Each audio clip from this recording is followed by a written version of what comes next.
আপনি নিশ্চয়ই আর্নল্ড সোয়ার্জেনেগারকে চেনেন, যিনি কমান্ডো সিনেমায়, তারপর টার্মিনেটর সিনেমায় অভিনয় করে জনপ্রিয়তা লাভ করেছিল। ইনি 3বার মিস্টার ইউনিভার্স হয়েছেন। তো মিস্টার ইউনিভার্স এমন একটা কম্পিটিশান যেখানে পৃথিবীর মধ্যে যে পুরুষের শরীর সবচেয়ে ভালো সে হবে মিস্টার ইউনিভার্স। আমরা হয়তো জানি যে পরেশলাল রায়কে বলা হয় ফাদার অফ ইন্ডিয়ান বক্সিং, বা হয়তো জানি যে যতীন্দ্রচরণ গুহ ছিল ফার্স্ট এশিয়ান যে রেসলিংয়ে বা কুস্তিতে ওয়ার্ল্ড চ্যাম্পিয়নশিপ জিতেছিল। কিন্তু আমরা কি এটা জানি যে পৃথিবীর মধ্যে প্রথম মিস্টার ইউনিভার্স হচ্ছে একজন বাঙালি? এই যে এখানে উইকিপিডিয়ায় মিস্টার ইউনিভার্সের লিস্ট দেওয়া আছে। এই মিস্টার ইউনিভার্সের দুটো ক্যাটাগরি আছে, একটা অ্যামেচার, একটা প্রফেশনাল। তো অ্যামেচার মানে যারা প্রফেশনাল নয় বা তেমন অভিজ্ঞ নয়। তো এখানে প্রফেশনাল ক্যাটাগরিটা মেন ক্যাটাগরি। তো এই লিস্টে দেখুন আর্নল্ড সোয়ার্জেনেগার 3বার পরপর মিস্টার ইউনিভার্স হয়েছে। আর লিস্টে প্রথমে দেখুন যে দুজনের নাম, সেটা হচ্ছে মনুতোষ রয় এবং মনোহর আইচ। দুজনেই বাঙালি। এই মনুতোষ রয়ের জন্ম ঢাকায়, পরবর্তীকালে সে কলকাতায় চলে আসে, কলকাতার বাসিন্দা হয়ে যায়। মনোহর আইচ, এনার জন্ম কুমিল্লায়, সেও পরবর্তীকালে কলকাতায় চলে আসে, কলকাতার বাসিন্দা হয়ে যায়। তো এটা আমাদের গর্বের বিষয় যে পৃথিবীর মধ্যে প্রথম মিস্টার ইউনিভার্স সে একজন বাঙালি। এরপর বহু বছর বাঙালিদের মধ্যে থেকে মিস্টার ইউনিভার্স হয়নি, কিন্তু রিসেন্টলি 2019-এ নদিয়ার সৌম্য দাস সে মিস্টার ইউনিভার্স হয়।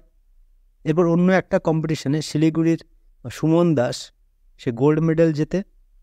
এবার শুধুমাত্র মিস্টার ইউনিভার্স নয়, ভারতের মধ্যে মিস ইউনিভার্স প্রথম হয়েছে সুস্মিতা সেন, সে একজন বাঙালি।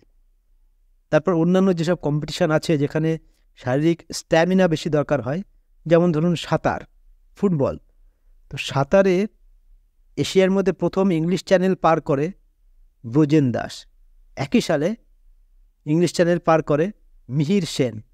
ব্রজেন দাসের বাড়ি হচ্ছে বাংলাদেশের মুন্সিগঞ্জ, আর মিহির সেনের বাড়ি হচ্ছে পুরুলিয়া। তো অনেকের এই নিয়ে একটা মতভেদ আছে। অনেকে বলেন যে মিহির সেন এশিয়ার মধ্যে প্রথম ইংলিশ চ্যানেল পার করেন, কিন্তু সেটা ঠিক নয়। এনারা দুজনেই একই সালে 1958 সালে ইংলিশ চ্যানেল পার করেন। ব্রজেন দাস আগস্ট মাসে ইংলিশ চ্যানেল পার করেন, আর মিহির সেন সেপ্টেম্বরে ইংলিশ চ্যানেল পার করেন। তার পরের বছর 1959 সালে মহিলাদের মধ্যে প্রথম এশিয়ান যে ইংলিশ চ্যানেল পার করে সেটা হচ্ছে আরতি সাহা, আর আরতি সাহার বাড়ি হচ্ছে কলকাতায়। রিসেন্টলি ওয়েস্ট বেঙ্গলের কালনার সায়নী দাস 7টা সমুদ্রের মধ্যে 5টা সমুদ্র অলরেডি জয় করে ফেলেছে। এই সায়নী দাস হচ্ছে এশিয়ার মধ্যে প্রথম মহিলা যিনি মোলাকায় চ্যানেল পার করেছেন।